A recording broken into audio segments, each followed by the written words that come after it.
More than 3 days after the last Iowa caucus vote was tallied, the Iowa Democratic Party has published results from all 1,681 precincts. But the caucus confusion appears to be far from over.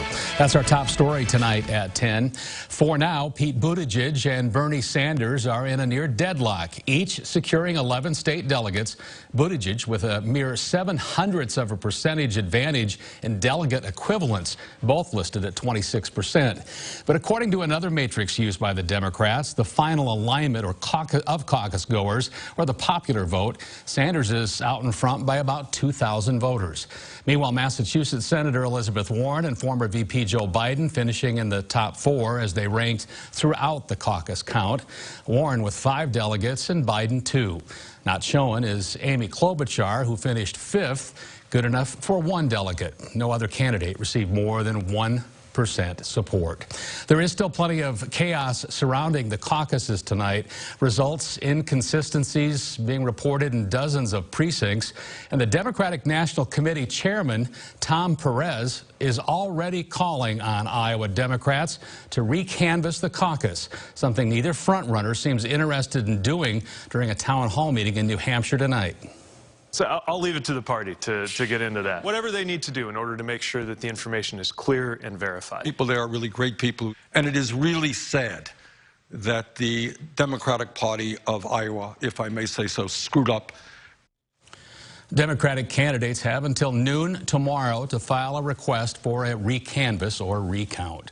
So will Iowa still be first in the nation come 2024? KCAU-9 reporter Rebecca Pryor talks to folks on the street today to find out how they feel about the caucus controversy. Rebecca? Yeah, Tim, confused, frustrated, and embarrassed. That's just some of the ways that folks I talked with described how they've been feeling since the caucus chaos ensued. And many say they have serious doubts Iowa will hang on to its first in the nation status. A graveyard of 2020 presidential signage remains in front of now empty Iowa campaign offices and behind locked doors. The candidates putting Iowa in the rearview mirror. We've got enough of Iowa.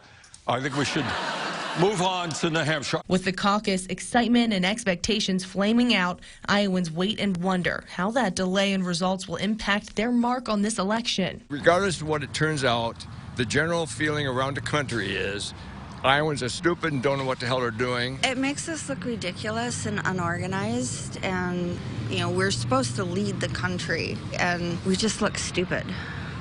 And why would anybody listen to what we have to say now? A lot of them are going to say, I don't think they counted all the ballots, and there's people have talked about them being in garbage cans and such. So I think that takes the credibility away.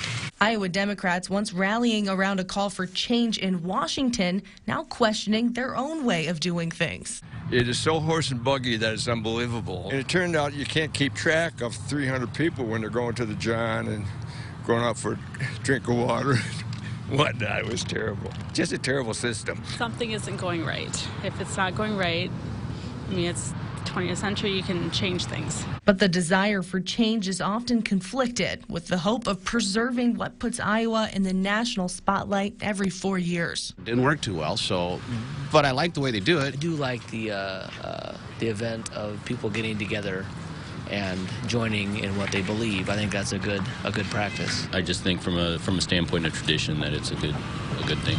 A tradition that might not survive this latest setback. Could jeopardize our first in the nation status. That's really too bad. I think that the parties are just not going to allow it anymore. We basically just screwed everything up. I think I was just really getting bad rap. The unfortunate thing is that many of the steps taken this year to make the caucuses more transparent and accessible actually played a big part in what caused these delays. Rebecca Pryor, KCAU 9 News.